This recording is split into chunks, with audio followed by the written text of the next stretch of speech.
Family socialization. Kristy, I know this is one that you talk about a lot. What are we dealing with here? Yeah, so let's just talk about what family socialization is, or family financial socialization is what we refer to it as. And that's really where, how do your parents, your grandparents have an impact on how you make decisions? How have they helped create your beliefs about money? And how does that have an impact on what you do with your money? So we know, research has shown us that parents are the most important factor in terms of how children perceive money and how they might deal with their money in the future.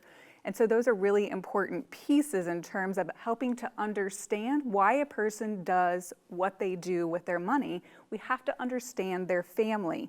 And it's an intergenerational pattern that happens. So it's not just your parents, it's what did your grandparents do and your great-grandparents do. So these are fed throughout the generations in terms of what you are doing now and how you're making decisions now with your money. Wow, that's a lot.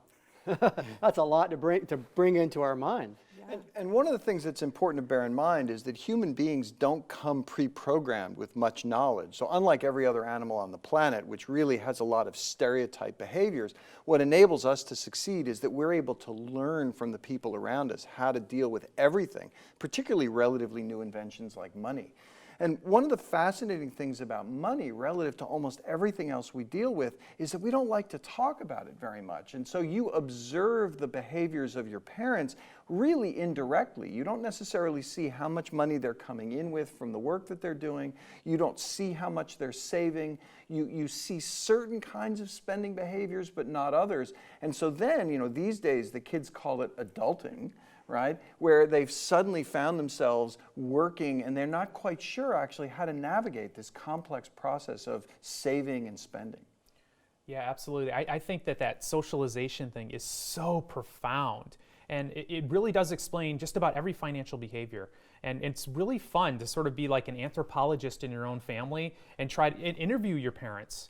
What was it like for them growing up around money? Were they wealthy? Were they poor? How did they feel about it? Any stories about your grandparents? This is such a fascinating topic. I did it in my own life, and I found stories that went back generations that all of a sudden totally explained my own struggles with money and my own hang-ups along the way.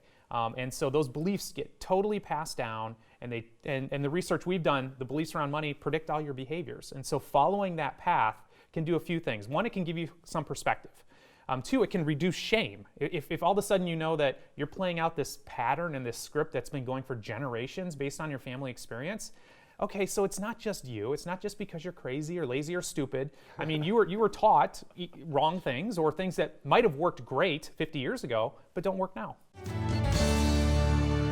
If you would like more information about the topics and our guests featured in this series, please visit our website at PlanStrongerTV.com. Also, if you have a question you would like David to answer, please send it to questions@PlanStrongerTV.com.